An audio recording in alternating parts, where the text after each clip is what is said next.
अस्सलामुअलैकुम। बोल न्यूज़ में खुशामदीद। मैं हूँ गौहर इशरत और मैं हूँ माहरुख शहरियार। बुलेटिन का आगाज होगा बड़ी खबर के साथ, अहम पेशरफ के साथ। मुल्जिम अरमगान ने मुस्तफ़ा आमिर के कत्ल का एतराफ़ कर लिया है। 7 पुलिस पर फायरिंग भी तस्लीम कर ली गई है। तफ्तीशी हुकाम को यह भी बता दिया कि पुलिस को पहले देख लेता तो मजीद गोलियां चलाता। इसके अलावा मुल्जिम जाली शनाख्ती कार्ड का हामिल था। नशा करने के साथ नशा फरोख्त करने का काम भी बाकायदा करता था। मुस्तफ़ा आमिर को मैंने मारा, मुल्जिम अरमगान ने मान लिया। एतराफ़ किया कि पहले फोल्डिंग रॉड से तशद्दुद किया, फिर 3 फायर किए। मुल्जिम कहता है फायरिंग करने का मकसद वार्निंग देना था। फिर मुस्तफ़ा के हाथ पाँव बांधे, मुंह पर टेप लगा दिया और गाड़ी को आग लगा दी। इस वक्त मुस्तफ़ा जिंदा और नीम बेहोशी की हालत में था। 8 फरवरी पुलिस छापे से मुतालिक बताया कि पुलिस को बर वक्त देख लेता तो मुकाबला और तवील होता। अरमगान ने पुलिस पर 22 गोलियां चलाई। फायरिंग WP-47 राइफल और M4 राइफल से की गई। दूसरी जानिब अरमगान के घर से जिस लड़की का DNA मिला, इसकी निशानदही हो गई है और लड़की की तलाश जारी है। पुलिस हुकाम के मुताबिक अरमगान नशा करने के साथ साथ नशा फरोख्त भी करता था। कॉल सेंटर से यही गंदा धंधा किया जा रहा था। अरमगान ने जाली शनाख्ती कार्ड भी बना रखा था। इसके अलावा मुल्जिम की निशानदही पर इसके घर से कुछ चीजें तहवील में ली गईं। घर की CCTV फुटेज हासिल कर ली, जबकि मोबाइल फोन का डेटा अनलॉक न हो सका। मज़ीद शवाहिद के लिए मुस्तफ़ा की कब्र कुशाई कल की जाएगी। कराची में मुस्तफ़ा आमिर के कत्ल के मरकजी मुल्जिम अरमगान से AVCC की तफ्तीश इस वक्त जारी है। मुल्जिम की निशानदही पर तहकीकाती टीम ने आला कत्ल भी बरामद किया है। तफसीलात लेंगे, हमारे साथ मोहम्मद काशान मौजूद हैं। काशान बताएगा पेशरफ कहाँ तक पहुँची है, क्या बताया जा रहा है इस हवाले से? जी बिल्कुल, देखें कराची के इलाके डिफेंस मोमिन में कत्ल होने वाले मुस्तफ़ा आमिर के कत्ल केस की हाई प्रोफाइल तफ्तीश जारी है। AVCC पुलिस की रिमांड में जो तहवील में कत्ल केस का मरकजी मुल्जिम अरमान उसकी जानिब से निशानदेही की गई है, तो AVCC की टीम की जानिब से खयाबान मोमिन के बंगले पर छापा मारा गया है। मुल्जिम की निशानदेही पर आला कत्ल तो बरामद कर लिया गया है, लेकिन अभी भी इस कत्ल के महरुकात जो हैं वो बाकी हैं। हर पहलू से जो है तफ्तीश इस केस की जा रही है। पहले हमने केस में देखा कि मार्शा शाहिद नामी जो लड़की थी वो सामने आई। उसके बाद हमने देखा कि कत्ल का जो एक अहम किरदार जो है वो सामने आया, जिसमें खातून का नाम एंजेलिना था, वो सामने। आज हमने देखा कि मुल्जिम ने तफ्तीश के अंदर मजीद भी इंकशाफात करें। इंकशाफात में मुल्जिम ने यह बताया कि उसने मुस्तफ़ा को डराने के लिए पहले 3 फायर मारे जो कि नहीं लगे थे। उसके बाद मुल्जिम ने जो रॉड जो बरामद हुई है आला कत्ल, उससे पहले उसके ऊपर तशद्दुद करा। उसके बाद शराज और इसने अरमान ने उसको गाड़ी में डाला और हब के इलाके दरेजी लेके चले गए। लेकिन तफ्तीश अभी यहाँ ख़त्म नहीं हुई, तफ्तीश अभी भी चल रही है। और तफ्तीश के अंदर एक अहम इंकशाफ ये भी सामने आया कि मुल्जिम ने जो अपना शनाख्ती कार्ड बना रखा था वो जाली निकला है। तफ्तीशी हुकाम जो है FIA की भी मदद इस केस में लेंगे और नादरा की भी मदद इस केस में ली जाएगी। जबकि जो 2 खातून फरार हैं इस केस के अंदर, मफरूर है मार्शा शाहिद और एंजेलिना, अगर ये बैरून मुल्क फरार हुई है तो इनके बयान जो है वो इंटरपोल के जरिए लिया जाएगा और तफ्तीश इस केस की जो है जारी है। बहुत शुक्रिया। और इस वक्त आपको हम खबर देंगे। आपको बताएं कि एशिया पाक सरमायाकारी ग्रुप ने लॉटे केमिकल पाकिस्तान को खरीद लिया है। अपडेट कर रहे हैं आपको इस बड़ी खबर से मुतालिक। एशिया पाक इन्वेस्टमेंट ने लॉटे केमिकल के 75.01% शेयर्स खरीद लिए हैं। एशिया पाक इन्वेस्टमेंट ने $68 मिलियन में अक्सरियती शेयर्स खरीदे हैं। बताया जा रहा है कि एशिया पाक सरमाया ग्रुप मजबूत ऑपरेटिंग कारोबार में हिस्सा डाल रहा है। एशिया पाक को पाकिस्तान और बैरून मुल्क केमिकल सेक्टर में वसी तजुर्बा हासिल है। पाकिस्तान माशी तौर पर सही समत पर गामजन है। एशिया पाक इन्वेस्टमेंट इस टीम का हिस्सा है जो कि मईशत को बेहतर करने में मददगार है। एशिया पाक इन्वेस्टमेंट वहाँ सरमायाकारी कर रहा है जहाँ पर ज़रूरत है। आपको अपडेट कर रहे हैं इस हवाले से। अहम डेवलपमेंट है, एशिया पाक सरमायाकारी ग्रुप की जानिब से खबर ये मौसूल हो रही है कि लॉटे केमिकल पाकिस्तान को ख़रीद लिया गया है। एशिया पाक इन्वेस्टमेंट्स ने लॉटे केमिकल के 75.01% शेयर्स हासिल किए हैं। आपको ये बता दें कि एशिया पाक इन्वेस्टमेंट ने $68 मिलियन में अक्सरियती शेयर्स खरीदे हैं। इससे कबल खबर आ रही थी कि इसमें इंटरेस्ट जाहिर किया जा रहा है और अभी ये खबर मौसूल हो रही है कि बाकायदा तौर पर एशिया पाक सरमायाकारी ग्रुप ने लॉटे केमिकल पाकिस्तान को खरीद लिया है। एशिया पाक इन्वेस्टमेंट ने $68 मिलियन में अक्सरियती शेयर्स खरीदे हैं। जबकि एशिया पाक सरमायाकारी ग्रुप के हवाले से खबर ये भी मौसूल हो रही है कि मजबूत ऑपरेटिंग कारोबार में हिस्सा डाला जा रहा है। एशिया पाक को पाकिस्तान और बैरून मुल्क केमिकल सेक्टर में एक वसी तजुर्बा हासिल है, जबकि पाकिस्तान माशी तौर पर सही सम पर गामजन है। यही वजह है कि एशिया पाक इन्वेस्टमेंट उस टीम का हिस्सा है जो कि मईशत को बेहतर करने में मददगार साबित हो रही है। साथ ही साथ बताया जा रहा है कि एशिया पाक इन्वेस्टमेंट वहाँ सरमायाकारी कर रहा है जहाँ पर इसकी ज़रूरत महसूस की जा रही है। पाकिस्तान को आगे बढ़ाने में यहाँ पर अपना हिस्सा डाला गया है और एशिया पाक सरमायाकारी ग्रुप ने लॉटे केमिकल पाकिस्तान को ख़रीद लिया है। इसके शेयर्स खरीदे गए हैं। एशिया पाक इन्वेस्टमेंट ने लॉटे केमिकल के 75.01% हिस्से खरीदे हैं। साथ ही साथ आपको ये बता दें कि एशिया पाक इन्वेस्टमेंट ने $68 मिलियन में अक्सरियती शेयर्स खरीद लिए हैं। एशिया पाक सरमाया ग्रुप मजबूत ऑपरेटिंग कारोबार में हिस्सा डाल रहा है। इससे कबल इसकी जो मुख्तलिफ ब्रांचेज हैं उनकी जानिब से भी ये खबर मौसूल हो रही थी कि इस तरह की एक बड़ी डेवलपमेंट होने वाली है और इंटरेस्ट जाहिर किया जा रहा था और अभी बाकायदा तौर पर इस बात की तस्दीक हो चुकी है कि एशिया पाक सरमायाकारी ग्रुप ने लॉटे केमिकल पाकिस्तान को परचेज कर लिया है। एशिया पाक इन्वेस्टमेंट ने लॉटे केमिकल के 75.01% हिस्से खरीदे हैं। और अब बात करेंगे चैंपियंस ट्रॉफी की। चैंपियंस ट्रॉफी में भारत के खिलाफ अहम टक्कर से कबल ही पाकिस्तानी टीम को बड़ा धचका लग चुका है, जबकि फखर जमान इंजरी के बायस मेगा इवेंट से बाहर हो गए। इमामुल हक को कौमी स्क्वाड में अब शामिल कर लिया गया। आपको बताएं कि कौमी टीम के ओपनिंग बैटर न्यूजीलैंड के खिलाफ मैच में इंजरी का शिकार हो गए थे। बैटिंग के दौरान भी मुश्किल पेश आ रही थी।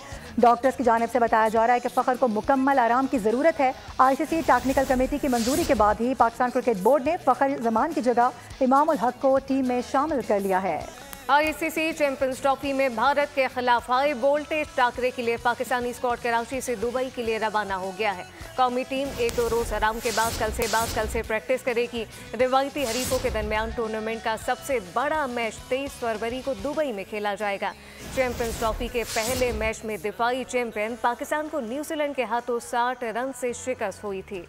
और अभी ये सीरीज़ शुरू नहीं हुई है कि अगर मगर की सिचुएशन शुरू हो गई है पाकिस्तान के लिए। ICC चैंपियंस ट्रॉफी में न्यूजीलैंड से पहले मैच में शिकस्त के बाद पाकिस्तान के लिए अगर मगर का खेल शुरू हो चुका है। पहला मैच हारने के बावजूद पाकिस्तान टीम अब भी सेमीफाइनल के लिए क्वालिफाई कर सकती है, लेकिन कुछ इसकी कंडीशंस हैं। अगर पाकिस्तान अगले दोनों मैचेस में भारत और बांग्लादेश को हरा दे और न्यूजीलैंड भारत को हरा दे तो इसी सूरत में पाकिस्तान के आगे जाने के चांसेस हो सकते हैं। ताहम पाकिस्तान को मेगा इवेंट में कम बैक करने के लिए गैर मामूली कारकर्दगी शो करनी होगी। आगे बढ़ते हुए आपको बताएं कि जश्न बहारा के लिए जिना स्टेडियम इस्तेमाल करने के मामले पर पाकिस्तान स्पोर्ट्स बोर्ड और इस्लामाबाद कैपिटल एडमिनिस्ट्रेशन के दरमियान तनाज़ा खड़ा हो गया। बताया जा रहा है कि जिला इंतजामिया जिना स्टेडियम में नेज़ाबाजी के साथ साथ मशल परेड कराने के लिए बज़िद है।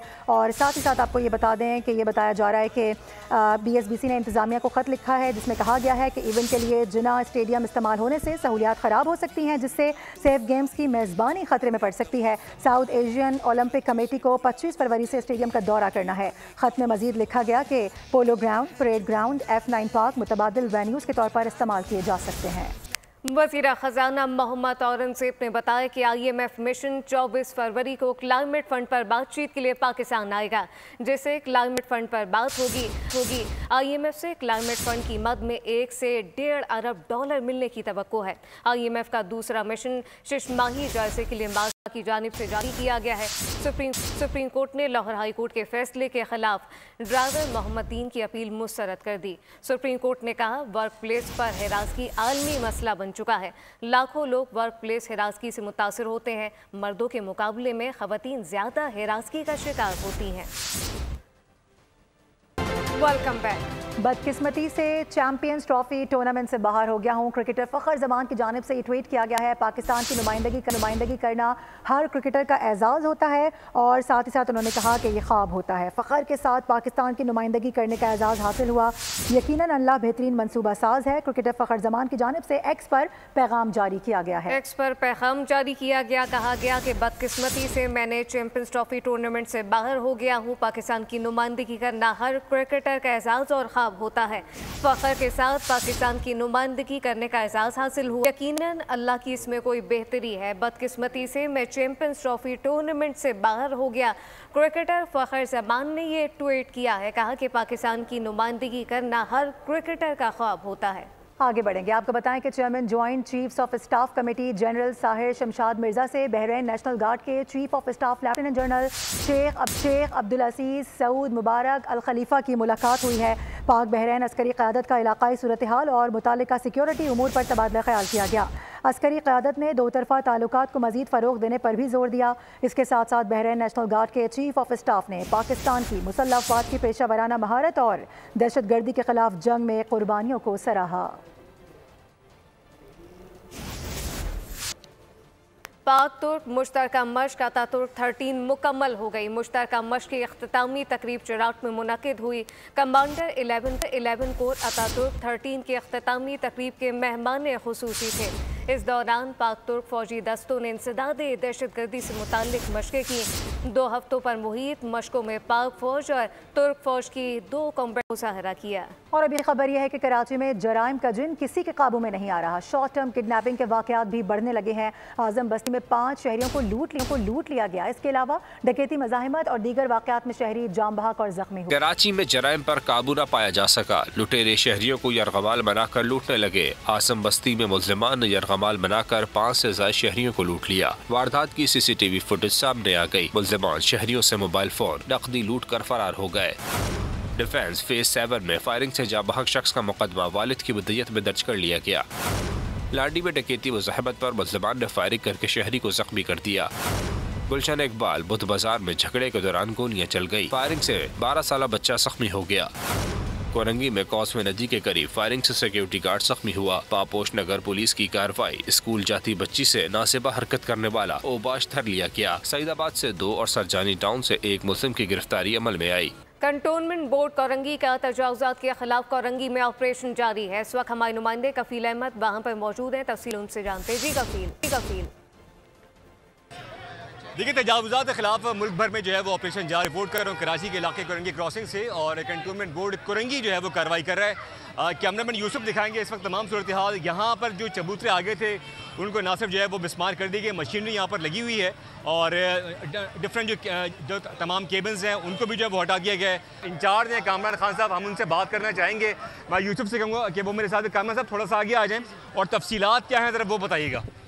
अस्सलाम वालेकुम। ये तजावुज़ात का जो ये ऑपरेशन किया जा रहा है, ये हमारे DG military lands and cantonment board की ख़ुसूसी हिदायत पे सिर्फ कोरंगी क्रीक में ही पूरे पाकिस्तान में, पूरे कराची में तमाम कंटोनमेंट बोर्ड्स में किया जा रहा है। और इसकी डायरेक्ट जो मॉनिटरिंग है वो हमारे director military land cantonment Karachi region कर रहे हैं, और हमारे CO साहब भी हमारे साथ हैं, ऑन बोर्ड हैं, वो भी इसमें खुसूसी मॉनिटरिंग। क्या चीज़ों को तोड़ दिया गया, अब तक क्या रिकवर किया? अभी तक हमने जो है ना, ये ऑपरेशन गुज़िश्ता 3 दिन से चल रहा है, और उसमें हमने काफ़ी सारा सामान लोगों का जब्त किया है जो नाकाबिले वापसी है, क्योंकि इन सबको आगाह कर दिया गया था ऑपरेशन से पहले कि हम ये तजावुज़ात का खात्मा करेंगे।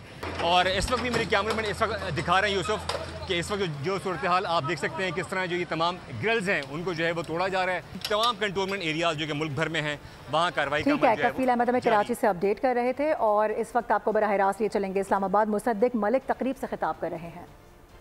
जिसको मैं दीवार कह रहा था, एक कहानी दीवार जो सरकार और अवाम के बीच, उसको तोड़ने के जो तरीक़ाकार हैं वो वज़ीर आज़म ने अपनी डायरेक्ट सुपरविजन में अपने जो मजबूत तरीन वज़रा हैं उनको हिदायत दी है कि आप तमाम वजारतों को देखें, हर वजारत को देखें, उसके हर ज़ेली इदारे को देखें, और मुझे बताएं कि ये अवाम के लिए क्या कर रहा है, और इसका खर्चा कितना है, और इसमें लोग कितने हैं, और ये ग्रेड 1, 5, 7, 11, 17, 20, 22, ये बिल्कुल नहीं।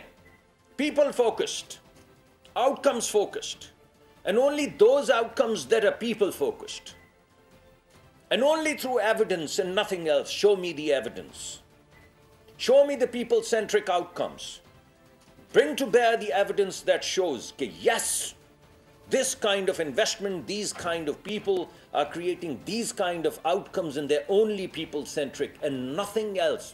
Not a thing else is the message of the Prime Minister. ये मैं कहना चाह रहा था उस दिन जब मैंने आपको कहा, लेकिन आपने अच्छा किया। मुझे भी बड़ा, अगले दिन मैं हंसता रहा काफ़ी देर जब मैंने वो हेडिंग देखी कि फॉर्चून की दुकान सरकार चल रही जैसे फॉर्चून की दुकान नहीं चल रही, मगर इसमें से तो किसी बात का भी जिक्र नहीं हुआ। लेकिन बहरहाल अच्छा हुआ, उसकी वजह से मैं दोबारा आपको बता पाया। और ऐसे हमारी मईशत अब मुस्तहकम हो चुकी है, सरमायाकारी के लिए अब दर बदर नहीं फिरना पड़ता। इस्लामाबाद में मुसद्दिक मलिक तकरीब से खिताब कर रहे थे। इस्लामाबाद के पाक सेक्रेटरीट के बाहर सरकारी मुलाजमीन का एहतजाज जारी है। पुलिस की भारी नफरी तैनात है। मुलाजमीन कहते हैं कि जब तक मुतालबात पूरे नहीं होते एहतजाज जारी रहेगा। तफसीलात मलिक सईद अबान से जानते हैं। जी बिल्कुल, वफाकी मुलाजमीन की जानिब से आज एहतजाज शुरू कर दिया गया। सेंट्रल से सामने दरवाजे के सामने एहतजाज किया जा रहा है। जब बैनुल सूबाई वफूद यहाँ पे पहुँच जाएंगे तो इनके इंतजामिया की जानिब से ऐलान किया गया है कि फिर डी चौक और पार्लियामेंट हाउस के सामने का जो है वो रुख किया जाएगा। अभी तक कुछ वफूद पहुँचे हैं। इस वक्त हमारे साथ खातून मुझे, अच्छा ये बताइएगा कि आप यहाँ पे आज एहतजाज किस वजह से कर रही हैं?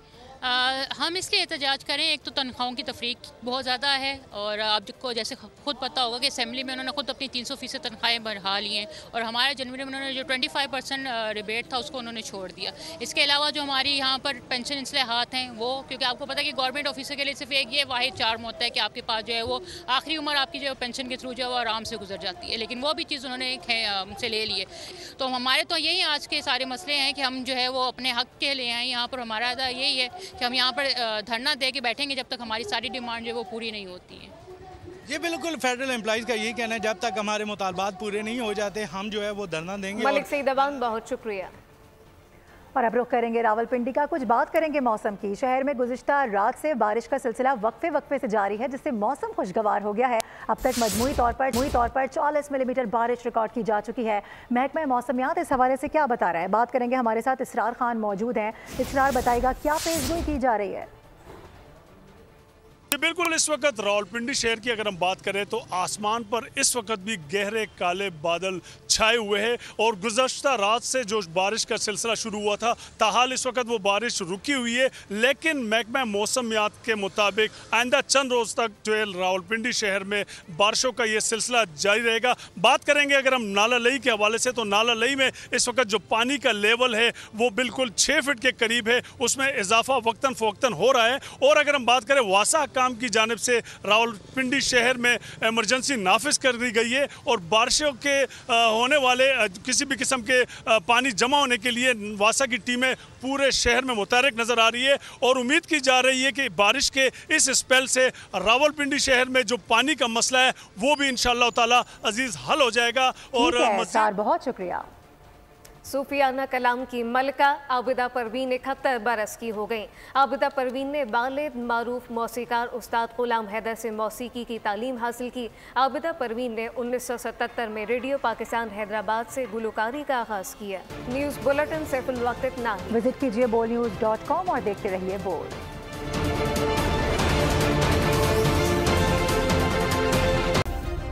सब्सक्राइब करें और बेल दबाएं ताकि कोई खबर रह न जाए।